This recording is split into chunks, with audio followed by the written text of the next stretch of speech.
So, first and foremost, a prism is a polyhedron. I like this. Spectacle. Well, I like you do my book. A polyhedron with two congruent faces called bases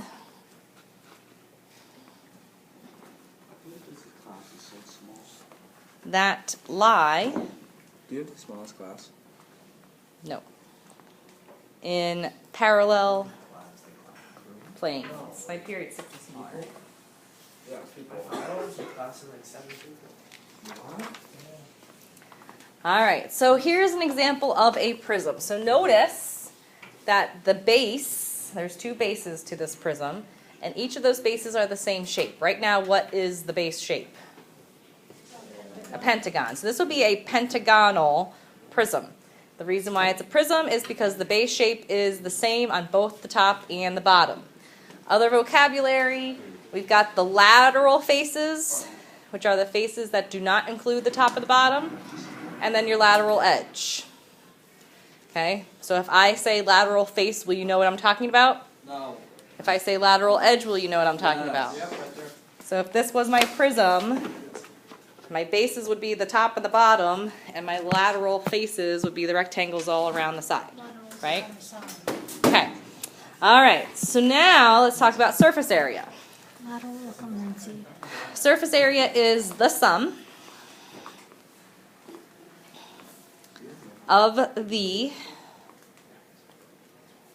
areas of a polyhedron's faces. So the sum of the areas of a polyhedron's faces is your surface area. So if I go back to this polyhedron, which is a rectangular prism, we'll say, all my faces are rectangles. So if I found the area of this rectangle, the area of this one, this one, this one, this one, this one, so all 6 faces, added them all together, I would have the total surface area. Okay, your lateral area is the sum of the areas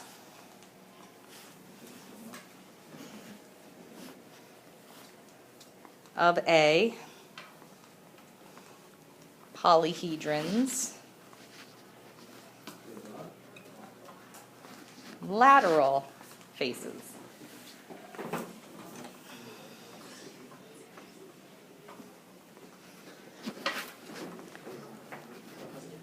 And our last vocabulary word for this page is a net, which you've seen nets already.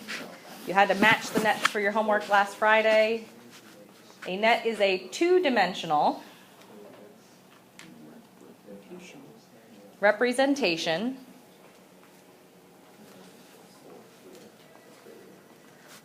of the faces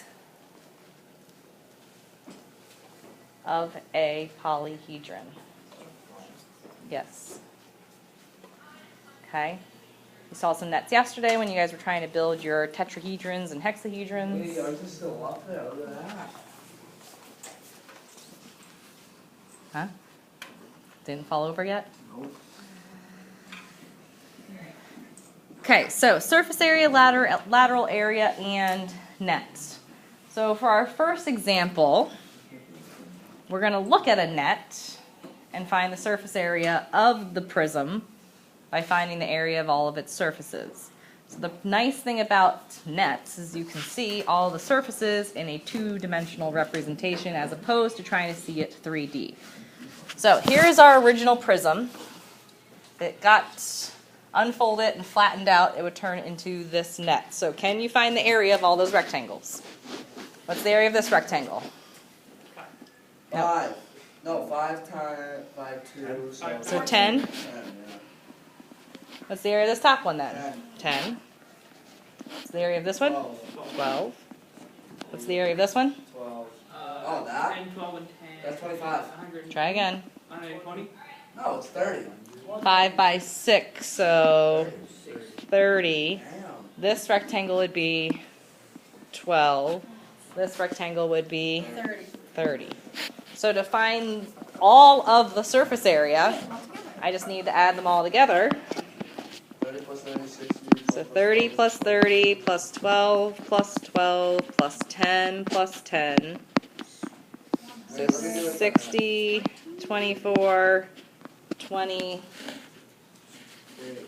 So it's 494. No, 104. 104. And then what do we do for units when we're talking about area? So this would be centimeters squared. Okay.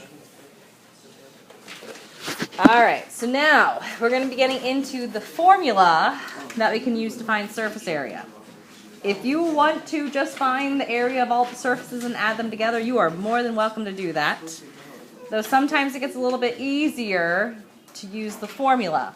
But before we can use the formula, what? I have an appointment Who's getting this next? This is at 1:40. You have a pass? Well, my mom emailed and she just said they'll ferment down there, I guess. What that is. Yeah, his appointment's at 1:40. Whoops. Whoops. All right, so now, as we get into a formula that we can use on prisms, it can only be used on what's called right prisms.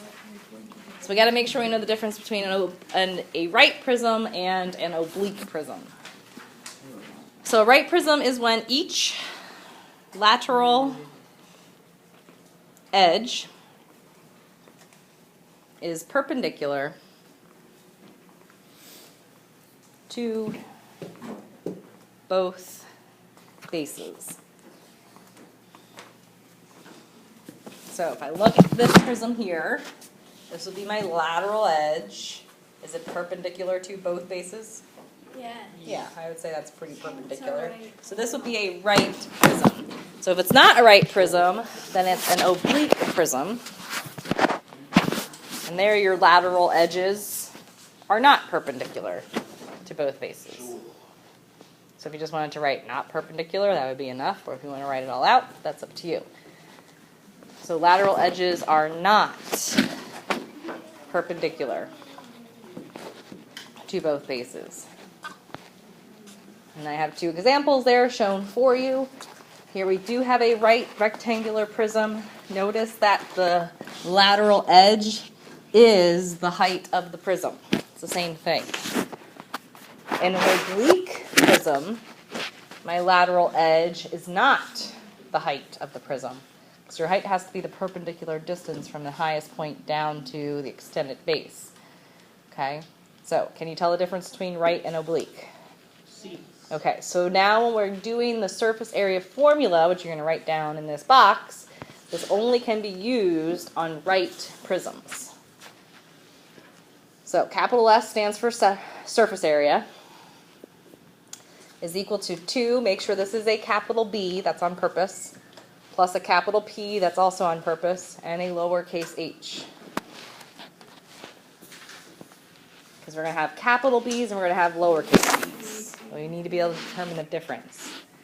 So your capital B stands for your area of your base shape.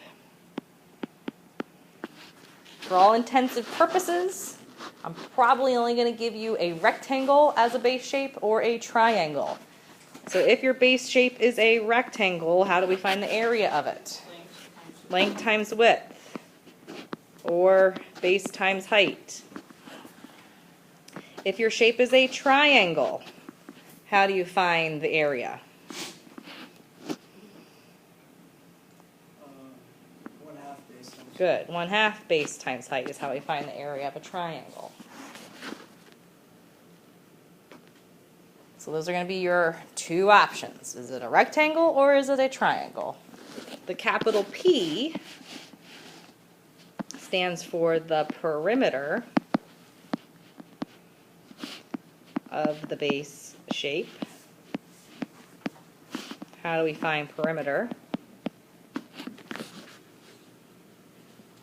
You add add up all the sides, right? So if it's a rectangle, you add up all 4 sides. If it's a triangle, you add up all 3 sides. And this lowercase h stands for the height of the prism. Has nothing to do with the base. It specifically is talking about how high up does your prism stand. Okay? And we're going to be using these capital B's and these capital P's and these lowercase h's throughout this whole entire chapter. So you need to make sure you understand what each of those means, so that doesn't go away. All right, so if we use this formula to find the surface area of this rectangular prism, what is the base shape? It's a rectangle, right? Now, just so we keep it consistent with triangles, because so do you want, let's make the base be the bottom. So this bottom rectangle down here is going to be my base. How do I find the area of that rectangle? Multiply. 8 times 3, so 24. What's going to be the perimeter? 3 times 2. Perimeter of that rectangle. 8 plus 3 plus 10 plus Good. 8 plus 3 plus 8 plus 3, so 22. How high up does my prism stand? 2. So my lowercase h is 2. Now all you have to do is just plug it into the formula, right? So S is equal to 2 times my B, which is 24, plus my P, which is 22, times my height, which is 2. And now it's just number crunching.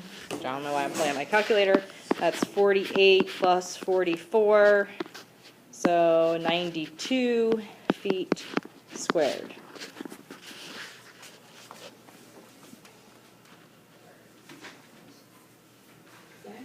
Okay. So rectangular prisms are pretty easy. Where it gets tough is when we have triangles as our base shape. Because most likely you are going to need to use the Pythagorean theorem to solve for something. Okay? So if we look at the next shape, this is a triangular prism. Now what's a little bit different is my base shape is in the front of my prism. So can you all envision if I toppled it over and had the triangle on the bottom, then it would have the same triangle on top? Can everybody see that happening? Topple it forward. The reason why they have it drawn like this is it would be very hard to see the triangle if it was on the bottom of it. Okay? So just know if I see a triangle and there's a triangle directly behind it, that's going to be your base shape. Do not make this rectangle your base shape, because if you go parallel above it, do I have the same rectangle directly above it? No, I do not. Okay? So, just to make matters a little bit easier, I'm going to recreate this triangle down here. So 8, 8, and 3. Let's organize our capital B, capital P, capital H. Well, perimeter is easy to find. What's the perimeter of that triangle?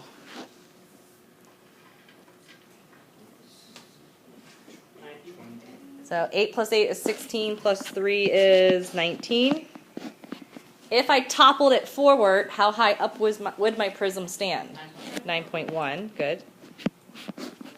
So now the tricky part is going to be finding the area of that triangle.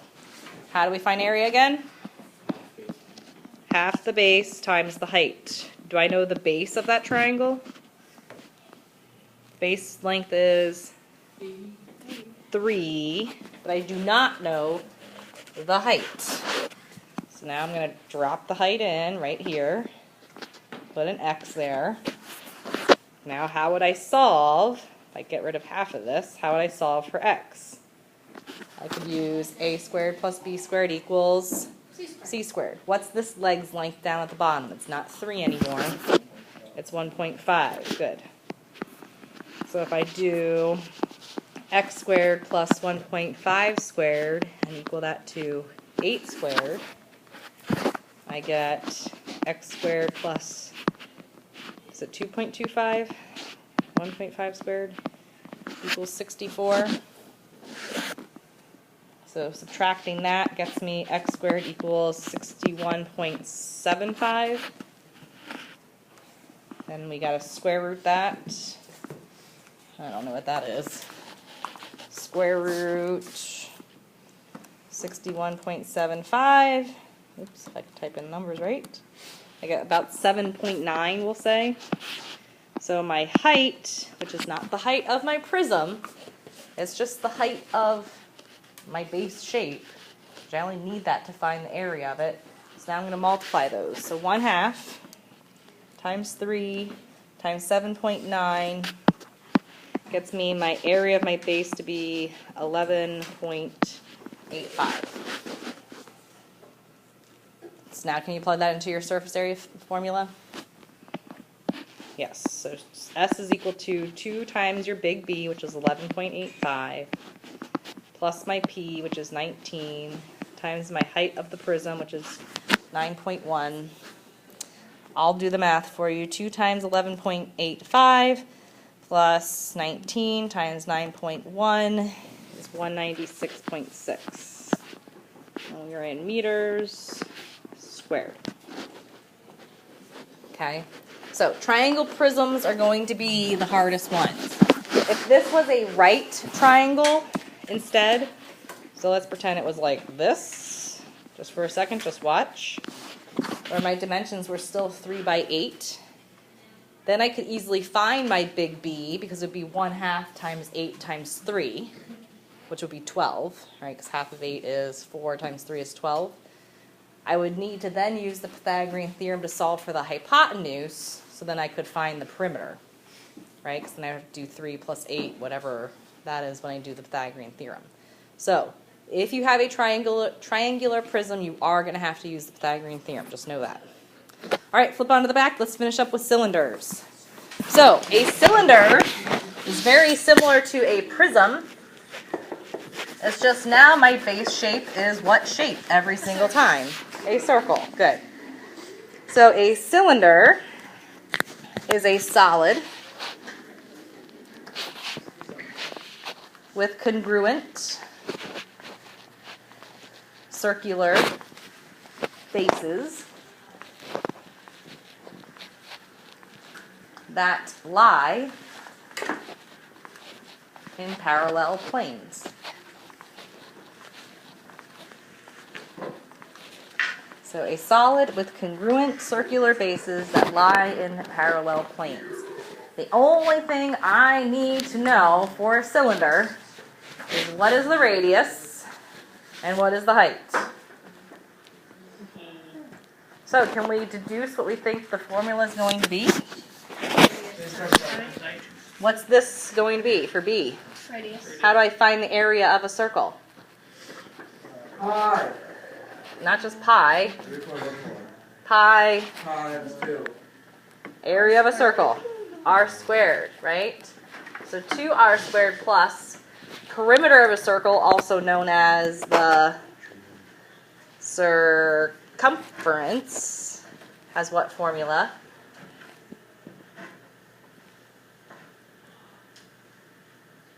How do we find circumference of a circle, guys? 2 pi r would be the perimeter of my circle times height, right? So your surface area of a right cylinder looks complicated, but if you have it written down, not that challenging, because this should be on your index card for your quiz on Wednesday. So S is equal to 2 pi r squared. Do I need to label what r is? We all know r is radius. Yes? Okay. Plus 2 pi r times the height of the prism. Jason. Wait, so the quiz is Wednesday? Did I say Wednesday? Yeah. I meant Friday. Okay, you scared me for a solid second. Thanks. Thanks for clarifying that. Friday. You know, to do 12-3 tomorrow. Just surface area of pyramids and cones. All right, so let's do our last two examples. Let's find the surface area of this cylinder. What is your radius? Be careful. It's not 6, it is 3. And my height is 8. So surface area is equal to 2 times pi times radius squared, so 3 squared, plus 2 times pi times my radius, which is 3, times the height. I'm just going to throw it in one string on my calculator. So 2 pi times 3 squared plus 2 pi times 3 times 8 gets me 207.3 centimeters squared.